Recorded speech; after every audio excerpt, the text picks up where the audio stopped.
우리 거업이 졸고 있어. 저 이따 다른 방송 가서 이 소스로 얘기하려고 아, 외우고 있구나. 한마디도 안 하고 계속 듣고 있었어. 왜냐면 내가 여기서 말을 꺼내면 내 말이랑 섞여서 기억이 안 나. 자기가 생각해낸 것처럼 말하려고. 예. 감쪽같이 얘기하려고. 남천동 가서 얘기하려고? 아니. 오늘 남천동 가는 데는 아니고 다른 데 갈 건데 미리 얘기하면 거기 가서 댓글 달 것 같아서 얘기 안 하려고. 주진우도 그랬어요. 이재명 대표 2심 판결 나오기 전에 자기 유튜브에서 뭐라고 했냐 그러면 주진우 의원. 네, 주진우 의원이요. 자, 네. 주진우 기자를 말할 때는 예. 모질한 주진우라고 해줘. 아니 근데 모질한 걸로 치자면 만만치. 아유. 내가 이렇게 얘기. 아니에요.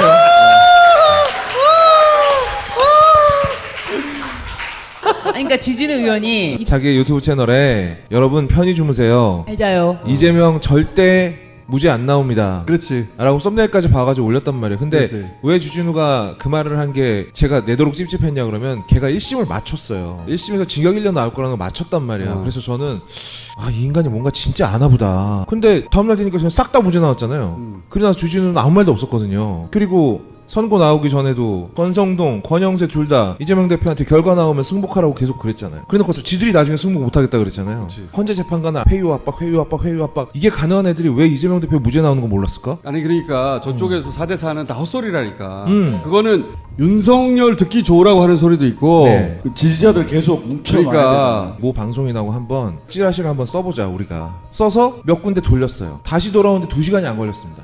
그 말인즉슨 개나 새나 다 쓸 수 있다는 얘기잖아요. 그렇지. 그럴싸하면 믿고 싶으면 그냥 취사 선택해서 믿는 거야. 제 생각엔 헌재 재판관들은 인용을 하려는 생각이었을 것 같고 몇 분이 침대 축구를 하는 바람에 이재명 대표 2심 발표 이후까지는 미뤄진 것 같아요. 그렇게 다 했. 예. 그래가지고 눈치를 채고 나서 가능한 모든 시나리오가 다 나왔죠. 그러면서 국회에서 헌재 니들 내통하고 있지. 그런 얘기도 막 튀어나오기 시작했죠. 내통이 사실이든 아니든 저는 연락했을 가능성이 높다고 생각을 하지만 그런 정황이 일부라도 만약에 밖으로 나오잖아요.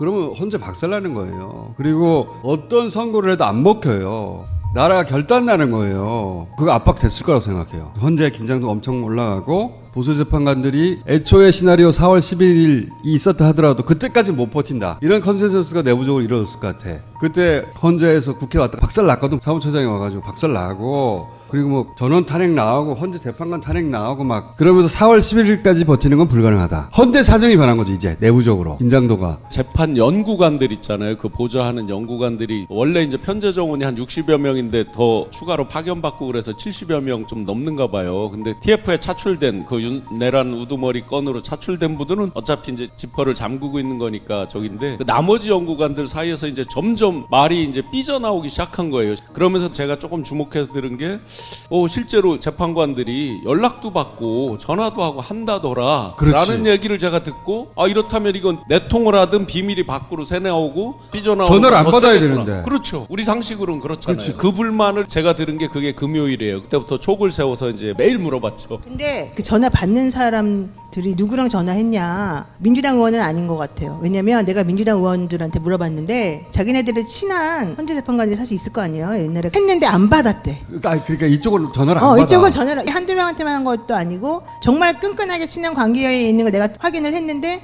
전화를 했는데 안 받을 뿐더러 리턴콜도 안 해줬다는 거예요. 그렇지. 그게 정상이지. 그러니까 민주당 사람들은 그렇게 연락했는데 연락이 안 되고 이게 내통이 안 되는 거예요. 그렇지. 근데 이쪽은 이게 되더라는 거야. 전화를 받는다는 거지. 네, 전화를 받고 시간은 끌어줄 수 있다까지는 어느 정도는 이게 협의가 된 것으로. 판사들이 어떤 기준을 가지고 재판을 하는가에 대해서 두 가지 모델이 있어요. 태도 모델이라는 게 있고 전략 모델이라는 게 있어요. 태도 모델이라는 건 뭐냐면 이 사람은 진보적인 가치관과 태도를 가졌으니까 이런 판결을 할 거야 라고 그 판결을 분석하는 게 태도 모델이라는 거예요. 전략 모델이라는 건 뭐냐면 사법 제도, 이 제도에서 계속해서 이 지위를 누리기 위해서 어떤 전략을 선택할 거냐. 태도 모델에서 제도 모델로 이게 넘어가는 다이나믹이 있었다라고 생각을 해요. 즉 보수적인 태도를 가졌던 사람들이 어떻게든 마음으로는 이쪽으로 쓰고 싶은 거야. 근데 이게 사실은 첫 번째 장벽은 쓰기가 어려워. 진짜로 기각이나 각하 결정문을 쓰기가 너무너무 어려워요. 그 다음에는 이러다가는 환사들은 6년 끝나고 나면 가면 또 무슨 뭐 전관이 될 수 있어. 헌법재판소에 평생 1988년부터 지금까지 쭉 살아왔던 사람들은 뭐가 되냐고. 헌재가 계속 있을지 없을지 모르는 상황까지 헌재 와 사라져, 있는데 그러면. 예, 사라질 겁니다. 이렇게 되면 그때부터는 이제 전략 모델로 바꾸는 거지. 만약 다수 의견이 인용인데 내가 소수 의견을 태도 모델에 따라 쓴다. 이랬을 때 자신의 삶이 어떻게 될까? 헌재는 어떻게 될까라고 하면서 제도 모델로 선택의 기준이 바뀌어 갔다. 결국은 5대3 되더라가 아니라 5대 물음표에서 결국은 저는 8대0으로 간 게 아닌가라는 생각을 해요. 그래서 이런 변화에는 국민들의 여론이 있었고 국회가 할 일을 다 해야 된다. 풀스윙을 해야 된다라는 태도로 막 달려들었잖아요. 모두가 달려들었죠. 막 달려들었잖아요. 이런 것이 태도 모델에서 전략 모델로 이 사람들이 판단의 기준을 바꿔간 게 아닐까. 금, 토, 일 사이에 뜨거워진 거예요. 그러면서 월요일 날 저녁에 현대 재판관들 8명이 평의를 했다는 거 아니야. 화요일 날 아침에 발표했다는 거는 월요일 날 저녁에 사실상 결론이 났다는 거거든요. 근데 이걸 용산이 몰랐어. 윤상현 헌재 재판관 2명 임명해야 된다는 말을 이 발표 2시간 전에 했어요. 윤상현이 모르면 용산도 모르는 거예요. 그러니까 4대4는 헛소리인 거야. 그리고 날짜가 잡힌 건 5대3이 아니라는 소리예요. 이 얘기를 제일 먼저 한 사람은 우리 신장식 의원입니다. 네.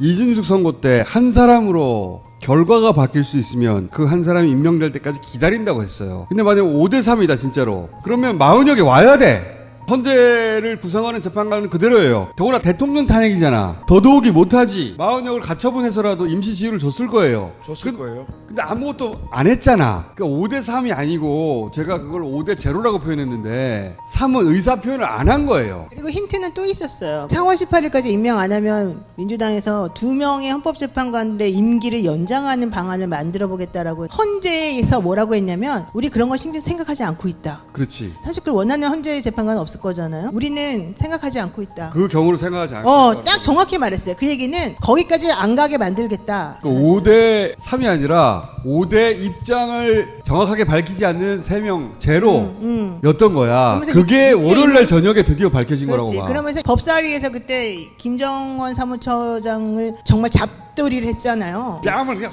사실 원래 그때 그 사무처장 불러가지고 얘기한다고 법사위에서 했을 때 사람들이 쓸데기 없는 짓 하고 있다. 지금 그런 게 중요한 게 아니다. 빨리 탄핵시켜라. 막 이런 얘기 되게 많이 했었거든요. 그 사무처장의 말을 들어보면 헌재가 어떻게 생각하고 있는지가 너무 드러났고 이 사람 되게 공포심을 느끼면서 들어갔잖아요. 마지막에. 그렇지. 돌아가가지고 회의했겠지. 그 사람도 판사예요. 그 사람도 되게 고위공직자예요. 장관급이야 그 사람도. 돌아가가지고 혼자 재판관들한테 이제 선고를 해야 된다고. 안 된다. 민주당 미쳤나 보다. 내가 김어준이 시켰다더라. 그때는 미친 걸로 보여야 돼. 어? 걔네들은 진짜 미친 걸로 보여야 그래, 된다니까. 우리가 그리고 인해 전술 한다 그랬잖아. 한 명씩 맡아라. 선고 일정이 잡혔다는 거는 8대0, 7대1, 6대2 셋 중에 셋 중에 하나라는 하나예요. 얘기예요. 중에 하나라는 거죠. 걔네들도 뭐라고 그랬냐면 3명까지는 되는데 1명을 더 땡겨올 수 있다 이렇게 말을 했단 말이야. 그래서 3.5라느니 막 2.5 뭐 처음에 2.5, 3.5 막 얘기했어요. 그러니까 회유하고 압박했단 소리야. 회유는 아마 테러 같은 걸로 했겠지. 테러 당한다 너. 아니지 압박은 참. 어이가 없네. 압박. 어이가 없어. 압박은 로펌에서 평생 떼돈 벌게 해줄게. 그게 회유지. 그게 바로 정신 차려 김어준. 아니 그리고 그 로펌 어딘지 우리가 다 알았잖아요. 제일 유명한 그 로펌. 회유 압박 들어가고 그게 먹혔다고 생각했을 수도 그러니까. 있고.